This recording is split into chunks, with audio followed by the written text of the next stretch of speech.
Today I want to talk to you really quick about a writing program and reading program that I use that's amazing. It's called VoiceStream, and I apologize, it is also not free, but it has saved me so many times from buying an Audible file of a textbook or anything. So as long as you have a PDF, you are okay to import it into VoiceStream, and I'm going to show you how to do it. So sometimes when students are reading, they might lose track of what they're reading. Sometimes it's very helpful to have, while it's reading across, you can have like the cursor going across, right?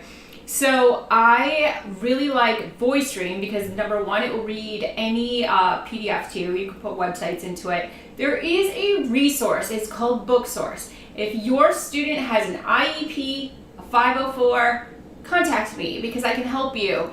Get in touch with these people, and this is a great resource. Let's say that you have some downtime and you're looking to give back. If you want to read any books, you can do that, and this will help students who cannot have the books or who need assistive technology, right?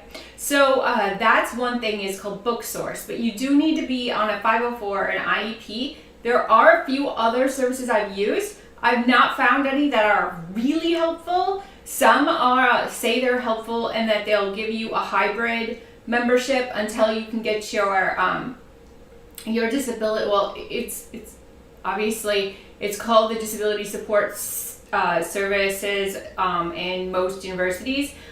In schools, it's Student Support Services. So not saying that this is a disability or it isn't.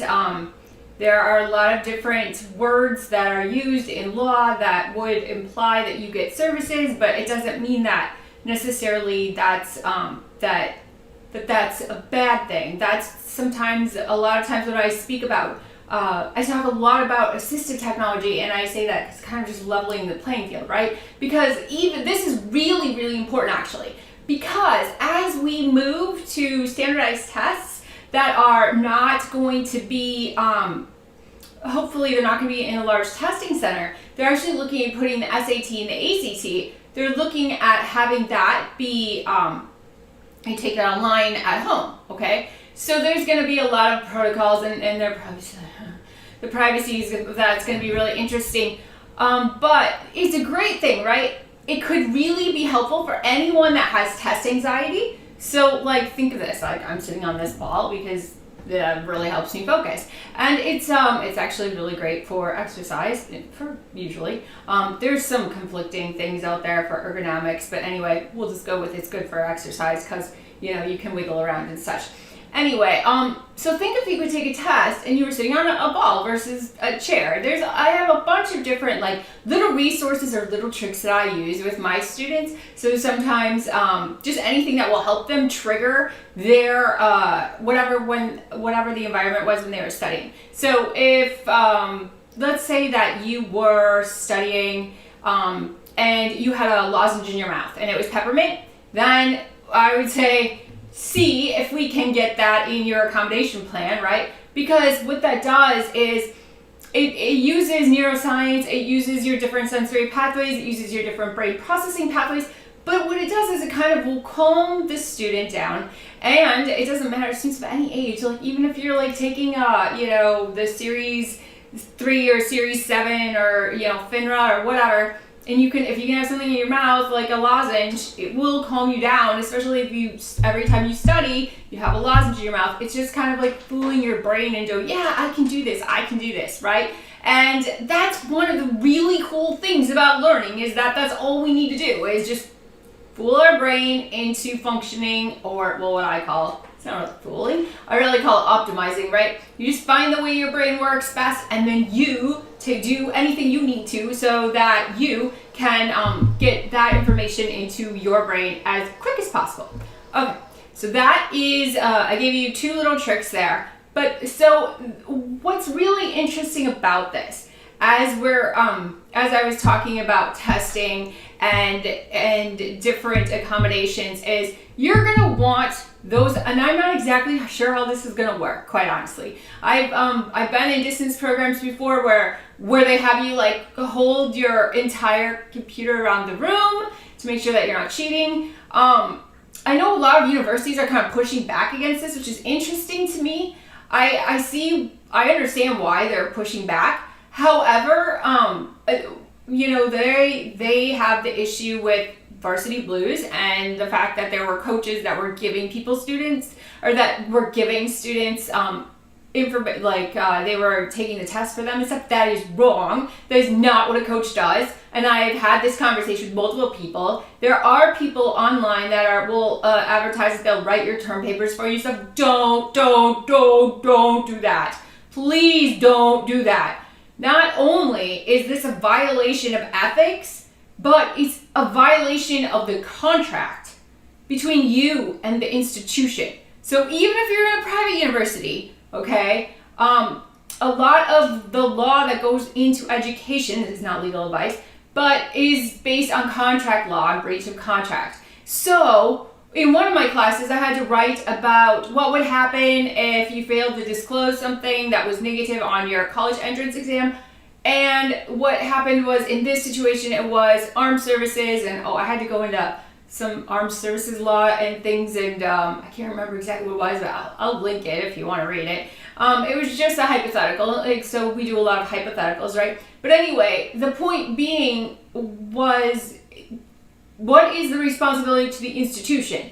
And can the institution rescind your degree? And by the way, it is, yes, they can rescind your degree if they want to, because what you're attesting to when you sign that is that everything on this application is true and correct? Yes, that is what you are signing. So never use those terrible services where they're saying like, hey, we'll write your term paper for you. If you need a coach, DM me, I will help you find a coach. If I'm not the right coach for you, I will help you find someone. I would much rather have students do a service that is empowering to them versus a very bad service that will put you potentially in fraud territory, and it's just very bad. I'm not going to go into what could all happen. Just trust me, it's very bad, okay? Also, think about a Varsity Blues, okay? That case, Felicity Huffman was going to have her hearing soon, I think, or her sentencing, I believe. I'm not exactly sure. But anyway, the point being that there was a lot of discussion whether or not the students were complicit in that. If you are complicit in a scheme like that, that is very, very, very, very bad. Don't do that. You're ruining it for everyone. And not only that, but let's say you have some sort of accommodation, some sort of disability, or you think you might have some disability and you need an accommodation, just contact me. I will help you get to the right person. Don't take it into your own hands and make your own accommodations, because that is very, very bad, okay? And so there was a lot of discussion initially whether or not the students were complicit in that. So that's my long speech for that. But anyway, so sorry about that. But anyway, that was just very important to say. So this program I'm going to show you today is called Voice Dream. There's a companion app that is, lovely.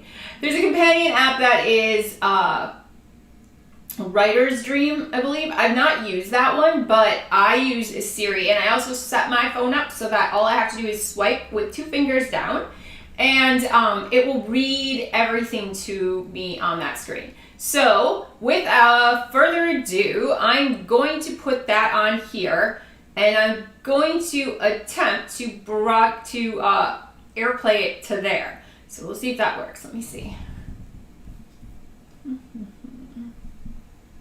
Okay, so we're back, and here is my iPad, and it's projecting back there, okay? So what I'm going to do is see this little icon. This is what it looks like, okay? This is called Voice Dream, and let's see, coronavirus business. So it will read any, I'm trying to think of something that might not be insanely boring to use this for. I didn't think about that.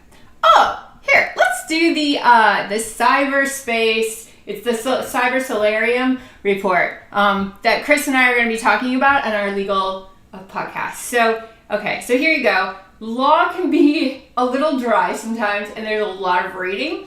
So what I really like, and I'm not sure if you can exactly see this or not, I wish I could figure out a way to get that in there, but that'll come, I'm sure. So what is really cool about this, let's see if I turn this light, and I turn,